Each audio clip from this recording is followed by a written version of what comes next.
tax avoidance is a key skill to building wealth. And by the way, we don't talk about, I speak openly about my, I won't call it tax avoidance, but my tax strategies. If you're, it's like they said, if you're a prisoner of war, you have an obligation to escape. If you're trying to build wealth, you have an obligation to pay as little tax as possible. Do it legally, but Apple will issue their IP to Apple International in Ireland, and then they will use Apple Ireland. They will license their IP to America, charge them tens of billions of dollars, thereby increasing the income of Apple Ireland at a lower tax rate and decreasing the income in the US, thereby lowering their overall tax rate. That is pure tax avoidance. Every organization, every corporation does this to the hilt, and so should you. By the way, I will vote for people who have an alternative minimum tax. We have to raise taxes on corporations. The 25 wealthiest Americans pay between 6 and 8% tax rate. What are the tax games they're playing? Oh, the rich people. There's a bunch of them. First and foremost, it's you buy stocks, you never sell them, you borrow against them. Okay, explain that to me like I'm a 10-year-old. So sure, you own $100 in Amazon stock. Yeah. You need money to buy something instead of selling the stock, and say it's gone up 50%. I say it's doubled. You would have to realize a capital gain and pay long-term capital gains on that $50 gain. No, just borrow against it and let the stock continue to grow.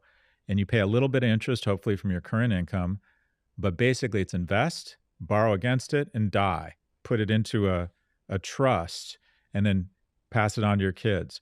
There's a lot of state arbitrage. Jeff Bezos just moved to Florida to spend more time with dad. Isn't that sweet, Stephen? Isn't that nice? No, it has nothing to do with his father. Give me a fucking break. He aggregated $160 billion in wealth. He would pay about another 8 or 10% in state taxes in Washington because he's got to leverage the public school system, the University of Washington, the Seattle-Tacoma Airport, the hospital system. But in the U.S., you're allowed to piece out to Texas or Florida and pay no income tax. So all the people shitpost in California or New York, show me someone who's all of a sudden can't handle San Francisco politics. I'm going to show you someone who needs to recognize a capital gain and has all of a sudden decided they like Texas politics. It's really not it's very disingenuous. There's the tax loophole I've leveraged. In the US, there's something called 1202 or qualified small business. So when I started L2. What's L2? L2 is my analytics company. I started it. I invested a small amount of money. Because it was a business worth less than $50 million, your business would qualify in the U.S. as QSB, small business.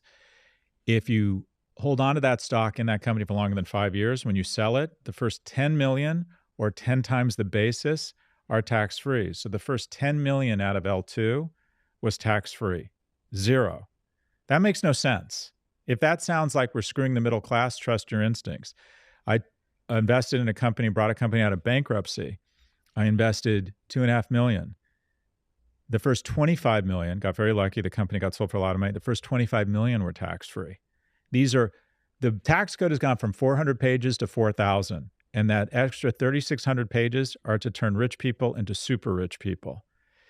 Now, the myth around taxes is the following, that rich people don't pay their taxes. Actually, the sort of rich pay a disproportionate amount of taxes. So if you make all of your money from current income, that is salary, and you make a lot, you're actually paying more taxes than anyone. So mom's a baller. She's a partner in a prestigious law firm making $1 million a year. Dad's a chiropractor, has 3 people working for him. He makes $1.6 million a year, total ballers. In order to make that kind of money, they probably have to live in an urban center in a blue state, where at that level, they're paying 45, 48, sometimes 52% tax rates. But if dad decides to raise capital and buy a bunch of chiropractic clinics and they become investments and he sells them for $50 million, his tax rate plummets. So you don't want to be a super earner. You want to earn enough money to invest so you can become a super owner. The top 25 wealthiest Americans pay about 8% in tax, right?